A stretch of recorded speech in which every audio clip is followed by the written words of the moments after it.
خواتین و حضرات، آج یقیناً ہم جانتے ہیں اگست کا مہینہ شروع ہو چکا ہے، 5 اگست ہے اور اگست کے اندر ہم اپنی آزادی کا جشن مناتے ہیں۔ مارکہ حق کی کامیابی کا جشن بھی منایا جائے گا اس دفعہ، اور دونوں جشن جب ملیں گے تو یقیناً قوم میں حب الوطنی کا جذبہ سرشار ہوگا اور ہم اپنے وطن عزیز سے محبت کا اظہار اور اپنی پاک فوج سے محبت کا اظہار ایک ساتھ مل کے کریں گے، اور یہ پورا مہینہ ہی جاری رہے گا۔ لیکن اس محبت اور خوشی کے لمحوں کے اندر ہم یہ بھی جانتے ہیں کہ آج یوم استحصال کشمیر ہے۔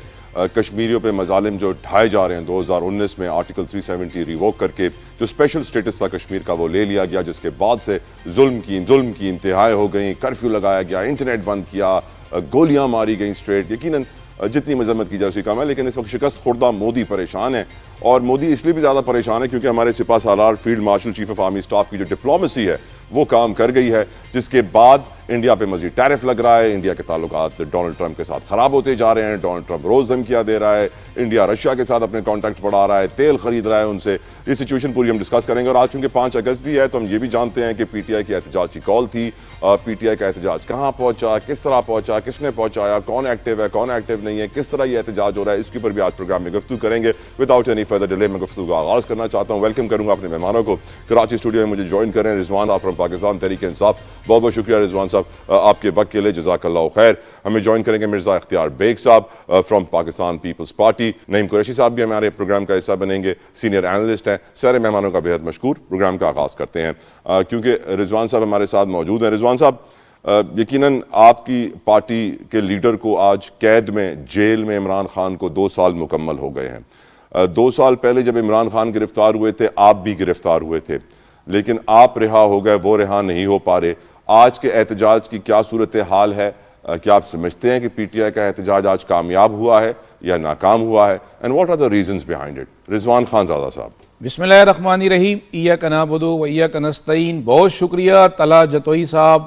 5 اگست واقعی ایک سیاہ ترین دن ہے آج۔ 5 اگست بھارت کی طرف سے کشمیریوں پہ ظلم کا دن ہے۔ 5 اگست حاکم وقت کی طرف سے پاکستان تحریک انصاف کے چیئرمین عمران خان کی گرفتاری کا دن ہے۔ 5 اگست سیاہ دن منانے کے ساتھ ساتھ ہم یہ بھی نہ بھولیں کہ جی ہم کھڑے کہاں پر ہیں۔ آج 2 سال پاکستان تحریک انصاف کے ورکر، ووٹر، سپورٹر وہ عمران خان صاحب کی گرفتاری کے ساتھ ساتھ سفر بھی کر رہے ہیں۔ ہماری بات آپ نے کی، گرفتاری کی، بالکل مجھے گرفتار کیا گیا 5 اگست 2023 عمران خان کی گرفتاری پر احتجاج کرتے ہوئے کراچی پریس کلب سے گرفتار کیا گیا۔ کراچی پریس کلب احتجاج کرنے کی جگہ ہے، جہاں پر احتجاج کیا جاتا ہے، آ کے رویا اور دھویا جاتا ہے، بتایا جاتا ہے کہ ہمارے ساتھ کیا ظلم ہوا ہے۔ پھر آپ نے بات کی جی پی ٹی آئی کا احتجاج کہاں تک پہنچا۔ پی ٹی آئی نے پورے پاکستان کے تاجروں سے اپیل کی، پورے پاکستان کے ٹرانسپورٹر سے اپیل کی کہ جی آپ اس احتجاج میں شریک ہوں۔ احتجاج کیا تھا؟ احتجاج عمران خان کی رہائی کے لیے تھا۔ احتجاج یہ بتانے کے لیے تھا کہ ہمارے بانی پی ٹی آئی چیئرمین لاوارث نہیں ہیں، ان کے ورکر، ان کے ووٹر، سپورٹر اس وقت موجود ہیں۔ احتجاج ہمارا کامیاب ہوا ہے۔ آپ نے دیکھا کہ جگہ جگہ موبائلیں کھڑی ہوئی ہیں، رات بھر ہمارے ورکروں کے، لیڈروں کے گھروں پہ چھاپے مارے جا رہے ہیں۔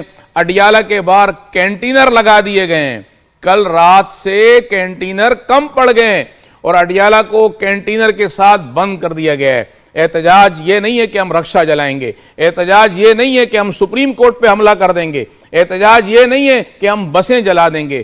ہم پرامن احتجاج ریکارڈ کرانا چاہتے تھے اور ہم نے ریکارڈ کرایا ہے۔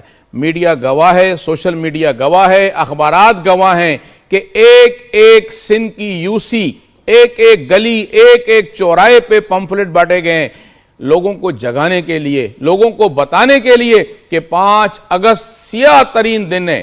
واقعی یہ سیاہ ترین دن ہے اور اس کو پوری زندگی منایا جائے گا کہ عالم اسلام کے لیڈر عمران خان صاحب کو 5 اگست کو گرفتار کیا گیا تھا، اور یہ احتجاج جب تک ختم نہیں ہوگا جب تک عمران خان صاحب رہا نہیں۔ آپ باہر آ گئے جیل سے، وہ کیوں نہیں آ رہے جیل سے باہر؟ دیکھیں جی، وہ جیل سے باہر اس لیے نہیں آ رہے کہ میں آپ کو ایک چیز واضح کر دوں کہ سندھ کے اندر کوئی سیاسی قید نہیں ہے اس وقت پی ٹی آئی کا۔ صرف پنجاب جتنا ظلم پنجاب میں ہو رہا ہے، جتنے سیاسی ورکر لیڈر پنجاب میں قید ہو رہے ہیں، یہ سارا ظلم جو ہے وہ پنجاب میں کیا جا رہا ہے، اور پنجاب میں ہی اڈیالہ جیل ہے۔ پنجاب سے جو الیکشن جیتتا ہے وہی وفاقی حکومت بناتا ہے، یہ تو ہم سب جانتے ہی ہیں۔ الاؤ می رضوان صاحب، میں گفتگو کو آگے لے کے بڑھوں۔ مرزا اختیار بیگ صاحب، بہت شکریہ آپ کا بھی سر۔ بیگ صاحب، پیپلز پارٹی کا ہمیشہ یہ نظریہ رہا ہے کہ جمہوریت مضبوط ہونی چاہیے، کوئی سیاسی اسیر نہیں ہونا چاہیے۔ آج عمران خان کو جیل میں 2 سال گزر چکے ہیں، پی ٹی آئی کے احتجاج کیا ہوا آپ نے دیکھا آج۔ آپ کی نظر میں کیا ان کی رہائی ہونی چاہیے؟ کیا جو پی ٹی آئی کے ساتھ ہو رہا ہے وہ صحیح ہو رہا ہے، غلط ہو رہا ہے؟ Your views on it Baig صاحب۔ یہ طلعت جتوئی صاحب، پہلی چیز تو یہ ہے کہ جو سندھ میں آپ نے کہا کہ پیپلز پارٹی جس کی حکومت ہے، ہماری پالیسی بڑی واضح نظریاتی اس بنیاد پر یہ ہے کہ ہم سیاسی اسیروں پہ بلیو نہیں کرتے۔ اور مجھے بڑی خوشی ہے کہ رضوان صاحب نے جو پی ٹی آئی کی نمائندگی کر رہے ہیں، خود سے اس بات کا ابھی چند لمحے پہلے یہ اعتراف کیا ہے کہ سندھ میں پی ٹی آئی کا کوئی لیڈر جو ہے وہ زیر حراست نہیں ہے۔ تو یہ اس بات کو انڈورس کرتا ہے کہ ہم اس طرح کی ونڈکٹیو پالیسی پہ یقین نہیں رکھتے۔ اب جہاں تک سوال ہے 5 اگست کا، تو 5 اگست کو 2 لحاظ سے میں دیکھتا ہوں۔ ایک تو یہ کہ اگر 2 سال ہو گئے ہیں اور بانی پی ٹی آئی ابھی تک قید میں ہے، تو وہ تو ان کی پی ٹی آئی کی ٹیم کی ناکامی ہے کہ سب فورم کھلے ہوئے ہیں، عدالتوں کا راستہ ان کے لیے ایکسس ہے، اور ہر چیز یہ انہوں نے استعمال کری، احتجاج بھی کیے، ہوسٹائل احتجاج بھی تھے، گولیاں بھی چلیں، کینن بھی چلیں، اور پھر اس کے باوجود 2 سال کے بعد بھی یہ اپنے لیڈر کو رہا نہیں کرا سکے۔ If I was to تو ask you a کہیں نہ question، بیگ کہیں صاحب، اس پوائنٹ پہ ایک سوال ناکامی، پیدا ہو رہا ہے۔ اس پوائنٹ پہ سوال یہ پیدا ہو رہا ہے کہ جب پیپلز پارٹی کے لیڈر شہید ذوالفقار علی بھٹو جیل میں تھے تو پیپلز پارٹی نے کیسے کیمپین چلائی تھی؟ کون سے کام کیے تھے جو آپ کی نظر میں آج پی ٹی آئی کو بھی کرنے چاہیے؟ دیکھیں، پہلی چیز تو یہ مذاکرات کا ڈور بند نہ کریں، خدا کے واسطے پہ کنڈی کھولیں، کھٹکا کھولیں، تالا کھولیں، اور مذاکرات کے لیے کسی سطح کے اوپر بھی سیاسی جماعتوں سے، ان کی جب بھی باتیں آئی ہیں یہ کہتے ہیں ہم اسٹیبلشمنٹ سے مذاکرات کریں گے۔ میں کہتا ہوں بھائی، اسٹیبلشمنٹ تو حکومت کا حصہ ہوتی ہے۔ آپ حکومتی پارٹیاں جو ہیں، کولیشن میں جو ہیں، جو کچھ دے سکتی ہیں آپ کو، جو کچھ لے سکتی ہیں آپ سے، ان کے ساتھ بیٹھ کے مذاکرات کریں۔